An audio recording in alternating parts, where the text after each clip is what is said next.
services, ça fait des fédérations voilà, dans lesquelles faire le tri de la répartition des voix, des salariés, c'est un peu plus compliqué. Bon, et donc on a aujourd'hui 5 organisations syndicales qui sont représentatives au plan national, c'est-à-dire qui ont au moins 8% dans toutes les branches qui recouvrent ces différents secteurs. C'est la CFDT, qui est la première organisation en termes de représentativité aujourd'hui en France, la CGT, qui a historiquement été très longtemps la première, qui va maintenant passer en deuxième position, la CFE-CGC en troisième position, alors même que c'est une organisation catégorielle, mais on voit les mutations de l'économie. On est une économie qui se tertiarise, donc il y a des entreprises aujourd'hui où il n'y a plus de collège ouvrier, de collège employé, dans la banque, dans les services, etc. On commence premier échelon, on est directement agent de maîtrise. Donc évidemment la CFE-CGC pèse. Ensuite on a Force ouvrière, et puis enfin la CFTC, qui garde encore sa représentativité, elle est à 9 et les brouettes, donc elle n'est pas loin du coup près des 8%. Et en dessous on a les autres qui talonnent, donc l'UNSA à 6,5%, Sud qui plafonne autour des 3%, donc ils sont loin de la représentativité. Enfin ils sont représentatifs dans la fonction publique, pour eux c'est l'essentiel. Voilà. Alors, donc la réforme qui est intervenue avec les ordonnances Macron du 22 septembre 2017, eh bien, elle a modifié, si vous voulez, ce paysage, en mettant en place notamment cette instance unique qui reprend, pour une part, les attributions des anciennes instances, et surtout, elle a également modifié... Qu'est-ce qui se passe ? C'est la grève. Voilà. C'est la grève. Voilà. Donc, en fait, il y a d'autres choses dans la réforme que simplement d'avoir regroupé les instances. Sur le regroupement des instances, je vais essayer de clarifier un petit peu.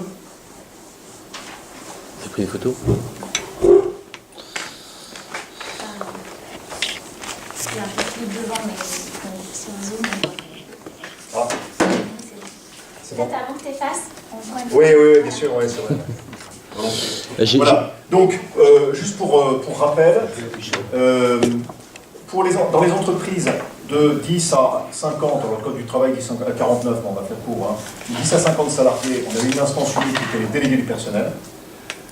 Dans les entreprises de 50 à 300, on avait la possibilité d'une délégation unique du personnel, éventuellement étendue, ou bien on avait DP, CE, CHSCT, distincts. Voilà. Et dans les entreprises de plus de 300 salariés, on avait forcément des instances distinctes, DP, CE, CHSCT. Tout ça est remplacé donc aujourd'hui par une seule instance, quels que soient les seuils effectifs, mais qui n'a pas les mêmes attributions. Pour les entreprises de 10 à 50, on a donc la mise en place d'un CSE avec des attributions limitées. Notamment, il n'a pas de rôle consultatif, c'est juste une instance d'information. Et quand même, qui dispose également de quelques prérogatives en matière de santé et de sécurité. Ensuite, dans les entreprises de 50 à 300, on a également un CSE, mais qui est doté de la personnalité juridique, qui était le système de nos anciens CE. Donc, une instance unique, composée d'élus du personnel. On élit des titulaires et des suppléants, mais la particularité avec le CSE, c'est qu'il n'y a que les titulaires qui vont siéger en réunion plénière. Ces réunions plénières elles-mêmes, elles ont une périodicité variable. L'entreprise peut décider de la périodicité des réunions. Le minimum, c'est 6 par an. Après, ça va jusqu'à une par mois, ça va jusqu'à 12. Mais tout ça est modulable par accord au sein de l'entreprise. Et puis les suppléants qu'on a élus, forcément, ils continuent aussi d'avoir un certain rôle. Simplement, ils n'ont plus le rôle consultatif, il ne participe pas à ces réunions plénières au cours desquelles ont notamment lieu les consultations de représentants des personnels.